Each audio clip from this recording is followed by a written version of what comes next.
بەرهەمی یەکێک لە هونەرمەند و یەکێک لە دەنگە هەرە تایبەتەکانی نێو دنیای گۆرانی و موزیکی کوردی ئەویش هونەرمەند نەجمەدینی غوڵامیە. دیارە لە ئێستاە ئەم هونەرمەندە جەنگ خۆش و دیارە نوێترین بەرهەمی خۆی لەژێر ناونیشانی ماسی خانم بڵاو ئەکاتەوە و لە ئێستاە ئەم بەرهەمە جوانە پێشکەش بە هەوازارانی خۆی ئەکات.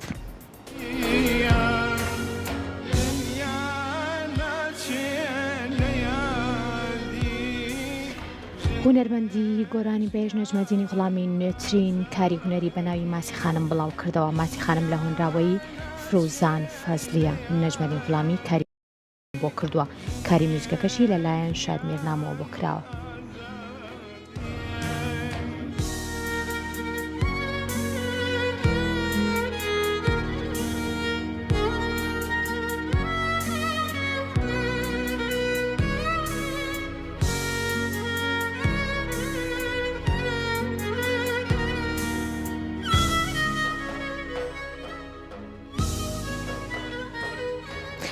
ئەچینە لای هەواڵێکی ترمان زۆرن ئەو نووسەر و ئەو کەسایەتیانی نێو دنیای ئەدەبیاتی کوردی کە لە پای نووسینیان و لە پای هەر دێڕێک ئەوان پێشکەش بە ئەدەبیاتی کوردیەکەن بێگومان خەڵاتی ڕێزێنانیان پێ ئەبەخشێت و چەندین وتەی جوان پێشکەش بە کاروانی نووسین و ئەدەبیاتی ئەوانەکرێت.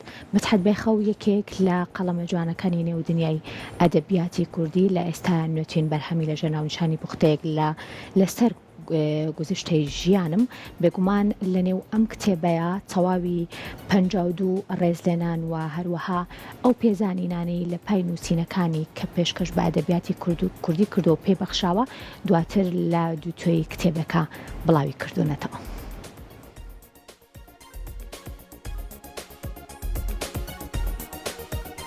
نووسەر و ڕووناکبیری گەورەی گەلی کورد مدحەت بێخەو لە دووتۆی کتێبێکدا بەناونیشانی پوختەیەک لە سەرگوزەشتەی ژیانم تەواوی ئەو ڕێزلێنان و پێزانینانی کە لە ماوەی ژیانی کاری نووسینیدا لە ساڵی 1955 تا ساڵی 2022 لە کتێبێکدا بڵاوی کردەوە کە خۆی لە 52 ڕێزێنان دەبینێتەوە.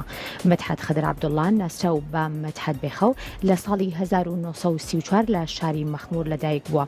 بێخەو بە یەکێک لەو نووسەر و ڕووناکبیرە گەورانی کووردا دەنرێت کە لە سەردەمانی خۆیدا بە نووسین و هەڵوێستە نیشتیمانیەکانی ڕۆڵێکی گەورەی لە بەگژاچوونەوەی زوڵم و ستەم هەبووە.